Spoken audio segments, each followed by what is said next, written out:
प्रणाम मित्रों। आज के वर्तमान समय में ये जो कोरोना महामारी का जो तांडव और इसके साथ जो ये मौत का तांडव चल रहा है दुनिया में, वो किसी से छुपा हुआ नहीं है। तो हमने लौकिक प्रयास, इस धरती के प्रयास, दवाइयाँ, मेडिसिन्स, नियम, कानून, व्यवस्थाएं, सारे प्रयास हमने किए और फ़ायदा मिल भी रहा है उससे। ऐसा नहीं कि फ़ायदा नहीं मिल रहा है। तो लौकिक प्रयास तो हमने बहुत किए, लेकिन मुझे ऐसा लगता है कि अब हम एक पारलौकिक प्रयास भी करें कि हम अपराध भाव से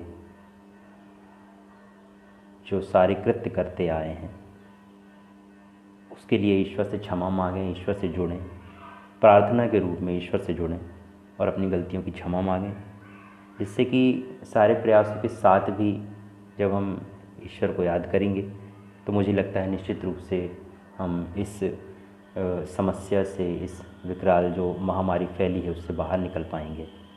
तो ये जो कोरोना प्रार्थना मैं आगे आपसे भी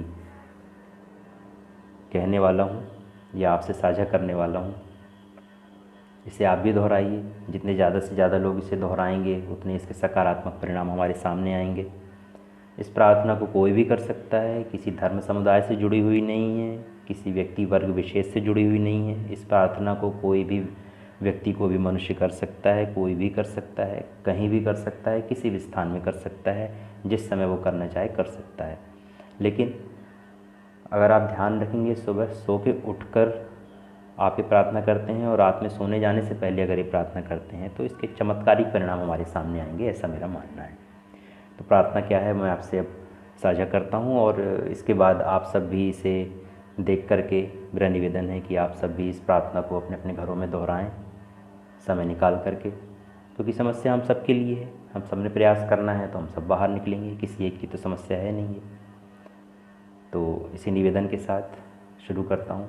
सबसे पहले 3 से 5 बार हम गहरी सांस ले लेंगे और उसके बाद हमें ऐसी स्थान देखना है जहाँ पे खुला स्थान इस तरह से हो जहाँ पे धरती से लेकर के आसमान तक की खुली जो प्रकृति है वो हमें सामने दिख रही हो। प्रकृति में बीच में अगर मैदान भी आ रहा है, धरती से हम देख रहे हैं मैदान है, फिर किसी के घर मकान बने हैं, पेड़ पौधे लगे हैं, फिर ऊपर आसमान दिख रहा है, तो ऐसी कोई हम अपने छत से भी कर सकते हैं। ऐसा किसी पहाड़ी पे हमें जाने की ज़रूरत नहीं है, खुले मैदान में जाने की ज़रूरत नहीं है। बस प्रयास ये करें कि ज़मीन से लेकर के आसमान तक का पूरा स्थान, खुला स्थान हमारी नज़रों के सामने हो प्रार्थना शुरू करने से पहले।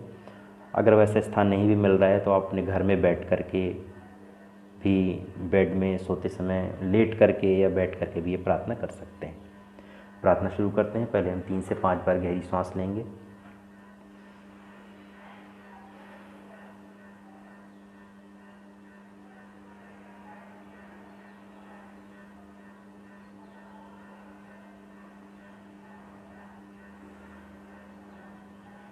मेरे साथ प्रार्थना दोहराएंगे। सामने जो खाली स्थान है ज़मीन से लेकर के आसमान तक का, उस खाली स्थान को देखकर या उस स्थान के सामने खड़े होकर के अपनी आंखें बंद करके और हाथ जोड़ के हमें प्रार्थना कर सकते हैं। और इस तरह से हम दोहराएंगे। हे परमपिता परमात्मा, हे ईश्वर, आपने यह जो सुंदर सृष्टि और ये सुंदर जीवन हमें दिया था, हम इसका रख रखाव और संभाल करने में असफल रहे हैं। हमसे जो भी गलतियाँ हुई हैं उन्हें माफ़ कर दें, उन्हें क्षमा कर दें और हमारी गलतियों को क्षमा करके हमें इस महामारी से, इस बीमारी से बचाएं, मुक्त करें। हे प्रभु, जो भी हमसे गलतियाँ हुई हैं हम उस गलतियों के लिए पश्चाताप करते हैं, उन गलतियों के लिए पश्चाताप करते हैं और आपसे प्रार्थना करते हैं कि हमारी सारी भूलों को माफ़ करते हुए हमें इस कोरोना महामारी से बचाएं। हे ईश्वर, आपने हमारी प्रार्थना सुनी, इसके लिए आपका धन्यवाद। ये प्रार्थना करते समय जब हम प्रार्थना कर रहे होंगे तो मन में पश्चाताप का भाव रहे, और जब हम प्रार्थना कर चुके हैं अंत में जब ईश्वर का धन्यवाद दें तो मन में धन्यवाद की भावना मन के अंदर होनी चाहिए। ऐसा ना हो कि ये देखा दिखाया एक नाटकीय ढंग से ना हो, मन की भावनाओं के साथ हमें ये प्रार्थना करनी है।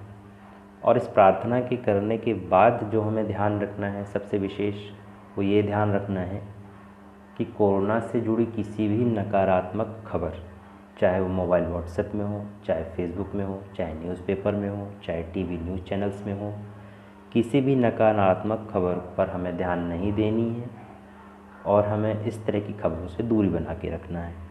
क्योंकि जब हमने धन्यवाद दे दिया ईश्वर को और उसके बाद हम नकारात्मकता से जुड़े रहेंगे तो इसका मतलब ये हो जाएगा कि हमारी प्रार्थना जो थी वो नाटकीय थी, अंतर्मन से नहीं थी, तो उसके प्रभाव फिर हमें देखने नहीं मिलेंगे।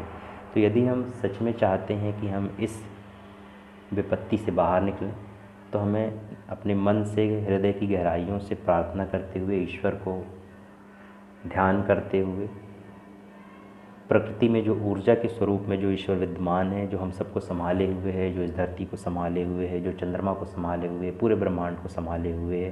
क्योंकि हम धरती से चंद्रमा को देखते हैं तो लटका हुआ दिखता है, तो आप एक गेंद ऐसे हवा में लटका के छोड़िए, देखिए ये गेंद आप नहीं लटका पाएंगे। लेकिन इतना बड़ा चंद्रमा से खड़े होकर देखें तो धरती हवा में लटकी हुई है, अपना काम, सारे ग्रह, सारा ब्रह्मांड व्यवस्थित रूप से चल रहा है।